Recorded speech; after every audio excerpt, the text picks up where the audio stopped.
এসেছি, খুবই আমার অবস্থা খারাপ ছিল, মানে অনেক খারাপ ছিল। আমার দাসীরা অনেকে আমার বাড়িতে গেছে। আমার পায়খানা বাথরুম কিছু ছিল না, ঘর ছিল না, বা আমি কি কাজ করবো সেই সব কাজে আমি করতে পারতাম না।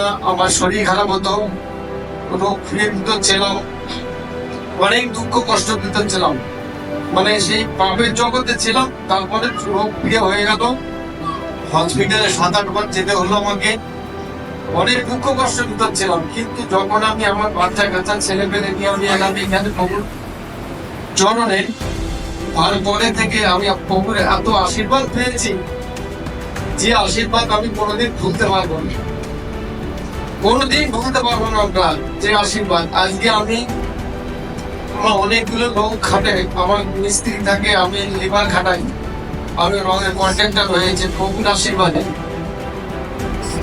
যে আমার আর অভাব, আমার কোনো কিছু নেই। আমার স্ত্রীকে আগেই বলছিলাম যে আমি সরকারি চাকরি থেকে বেশি উপায় নেই। সত্যি কথা বলতে আমি 8টায় বেরিয়ে পড়ি, আমার 12টার ভিতরে ঘরে ঢুকে পড়ি। আমি কালকেই বলছিলাম আমার স্ত্রীকে যে প্রভু এত আশীর্বাদ করেছে যে মানে আমি কি বলবো। আর সরকারি চাকরি মানে যারা চাকরি করে তারাও এরকম বাড়িতে যেতে পারবে না। কিন্তু আজকে আমাকে প্রভু সেইখানে রেখেছি যেখানে আমার কোনো অসুবিধা নেই। ঘর বাড়ি, জায়গা জমি, গাড়ি বাড়ি সবকিছুই আমি করেছি। প্রভু Hallelujah. Tayo ba dyan ang problema, Mami?